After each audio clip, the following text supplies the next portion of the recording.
Bueno, ¿qué tal? Muy buenos días, tardes, noches, tengan ustedes. Mi nombre es Jorge Luis Radilla Lobato, alumno de la carrera de Ingeniería en Gestión Empresarial, cursando el séptimo semestre de la carrera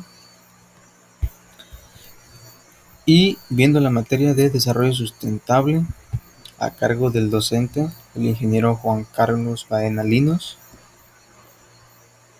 en la unidad número 2, Ecosistema, y presentando la actividad 2.3, Ciclos Biogeoquímicos. Primero que nada pasaremos a definir qué son los ciclos biogeoquímicos. Posteriormente veremos sus tres clasificaciones y desglosaremos estas clasificaciones para al final presentar la conclusión. Bueno, los ciclos biogeoquímicos son una combinación cíclica de equilibrio de materia, mediante los cuales las sustancias químicas de la vida, las físico-biológicas, son aprovechadas de forma de nutrientes. Tenemos una representación en imágenes de este tipo de ciclos, que son los ciclos biogeoquímicos, de los cuales existen varios, y podemos percatarnos que están presentes frecuentemente, ya que no ser así podría afectar a la vida como la conocemos, no sería tal cual. Tenemos el ciclo del agua, el ciclo del carbono, el ciclo del nitrógeno, pero lo veremos más adelante. Bueno, la clasificación. A los ciclos biogeoquímicos se les conoce como ciclos de la materia también, y a los circuitos de intercambio de elementos químicos entre los seres vivos y el ambiente que los rodea.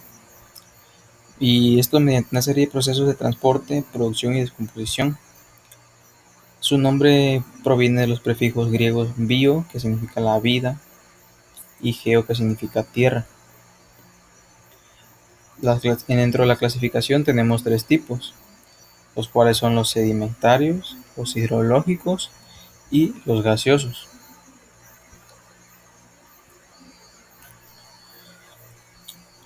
Los ciclos sedimentarios son todas las sustancias químicas que están siendo aprovechadas como nutrientes. Los ejemplos más claros que tenemos son los minerales. Estos se encuentran en las rocas y en los sedimentos de la tierra. También se encuentran en el fondo marino y son aprovechados por la hidrosfera y los seres vivos. Principalmente los ciclos sedimentarios son los precursores de la vida. Unos de ellos son el azufre y el fósforo. Y aquí presentamos el ciclo del azufre y el ciclo del fósforo. El ciclo del azufre es un micronutriente de los seres vivos, ya que constituye un elemento esencial que forma parte de las proteínas y de las fuentes más ricas del elemento que se encuentran en los océanos. Las sales del azufre condicionan el proceso de la fotosíntesis basado en el azufre, y estas dan origen al primer tipo de fotosíntesis que existió en la Tierra. También es importante mencionar que el equilibrio de la Tierra es delicado, y de no serlo así, las actividades humanas, principalmente las industriales, que abusan principalmente de explotar el azufre, y no solo el azufre, o sea, todos los elementos de la Tierra siempre son explotados. Bueno, lo que provoca el abuso del azufre, el abuso del uso del azufre es expulsar el azufre a la atmósfera, y como consecuencia la Tierra enfrenta serios problemas de lluvia ácida, las cuales son las primeras lluvias que comienzan antes o durante la temporada de lluvias. Estas lluvias ácidas son dañinas para todos, obviamente, y por eso muchas veces los padres te dicen no te mojes o no te salgas a mojar, porque aunque sabemos que es agua, que es buena, en teoría es buena porque ya está contaminada, por eso los padres no nos permiten que nosotros nos mojemos bajo las lluvias, las primeras lluvias, porque son las que traen todos los contaminantes principales.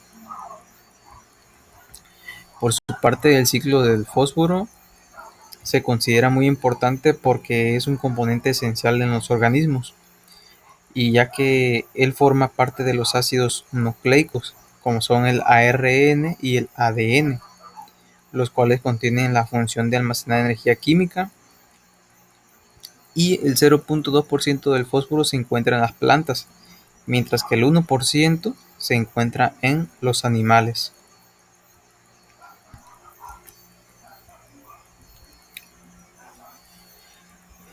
Tenemos al ciclo hidrológico, el cual representa el movimiento del agua entre los mares u océanos, las nubes de la atmósfera, la tierra que conforma la litosfera y los seres vivos. ¿Cuáles son las principales fases del ciclo hidrológico? Bueno, pues es primeramente la evaporación del suelo, plantas y océanos. Segundo, la formación y desplazamiento de nubes y niebla. Tercero, la condensación del agua y precipitación en forma de lluvia, nieve y granizo. Cuarto, la escorrentía superficial sobre el suelo. Número 5, la infiltración en el perfil del suelo. Número 6, la percolación a estratos más profundos. Séptimo, flujo subterráneo y retorno a la superficie, como son los manantiales y pozos. Octavo, formación de corrientes superficiales como ríos y arroyos. Noveno, la descarga en ríos, lagos, océanos y mares. Décimo, la evaporación. Y 11º, la repetición del ciclo. El ciclo hidrológico se compone de 3 fases principales. La primera es la evaporación, la cual se realiza en la superficie del mar, en particular en las zonas cálidas. La segunda fase es la formación de nubes. Las nubes son la forma condensada de la humedad en la atmósfera y están compuestas por pequeñas gotas de lluvia o pequeños cristales de hielo, cuyo tamaño varía entre 5 y 75 micras. Por último, la tercera fase es el agua de lluvia, que se absorbe en la superficie y se inyecta a los mantos acuíferos y los ríos que llegan al océano. Esta agua, al evaporarse, cierra e inicia el ciclo hidrológico de nuevo.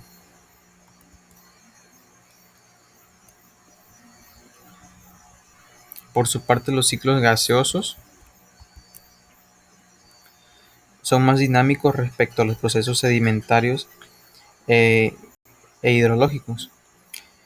Esto quiere decir que la circulación entre la atmósfera y los seres vivos es más rápida, y generalmente de horas a días, o se pueden dar casos especiales de hasta cientos de años. Los principales ciclos gaseosos son los de carbono, el nitrógeno y el oxígeno.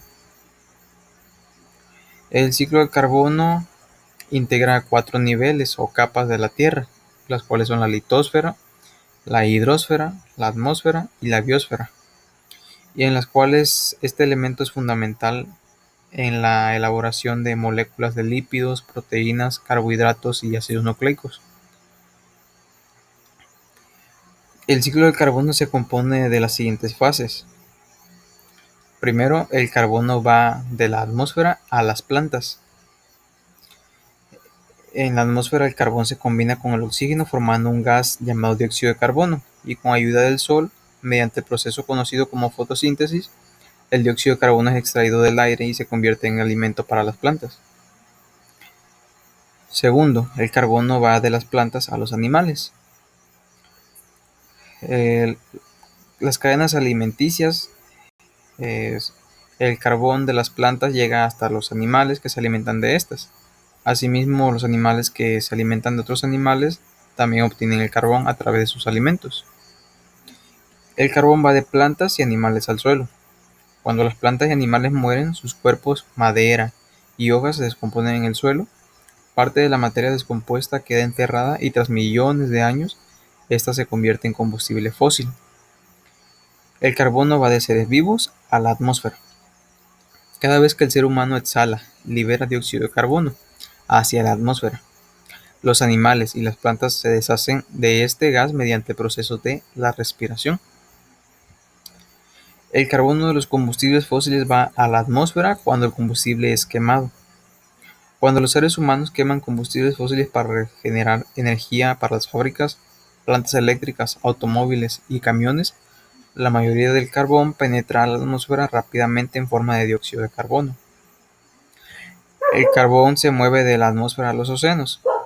Los océanos y otros cuerpos de agua absorben algo del carbón de la atmósfera y el carbón se disuelve en el agua. Ahora, el ciclo del nitrógeno. Este se encuentra en la atmósfera terrestre y contiene 78% de nitrógeno. Por tanto, la atmósfera es un reservorio de este compuesto. Y a pesar de su abundancia, pocos son los organismos capaces de absorberlo de manera directa para utilizarlo en sus procesos vitales. Como por ejemplo las plantas para sintetizar proteínas necesitan el nitrógeno en su forma fijada. Quiere decir que es incorporado en compuestos. Sin embargo, es importante destacar que la deficiencia de este elemento a veces limita el crecimiento de las plantas. La siguiente es la descripción del nitrógeno. Tenemos la fijación del nitrógeno. Hay tres procesos que desempeñan un papel importante en la fijación de nitrógeno en la atmósfera. Mediante la energía de un relámpago. La energía contenida de un relámpago rompe las moléculas de nitrógeno y permite que éste se combine con el oxígeno del aire. Segundo, mediante un proceso industrial.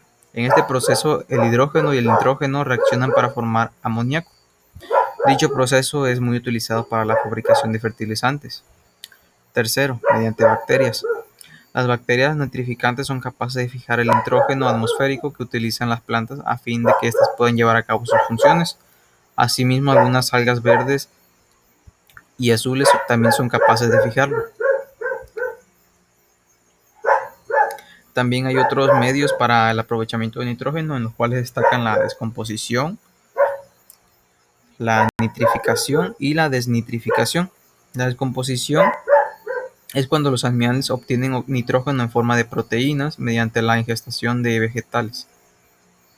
La nitrificación es la transformación del amoníaco a nitrito y luego a nitrato.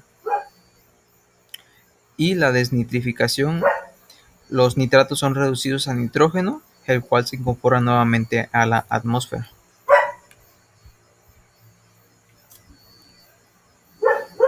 Por último, como conclusión, pues tenemos que los ciclos biogeoquímicos son elementos que se encuentran disponibles para ser usados una y otra vez por otros organismos, ya que con estos ciclos los seres vivos son capaces de existir. De no ser así, pues no existiríamos. Esta es una de las grandes importancias de estos ciclos. Y además de que son procesos naturales que reciclan elementos en diferentes formas químicas, desde el medio ambiente hasta los organismos, y luego también a la inversa. Y eso sería todo de nuestra parte.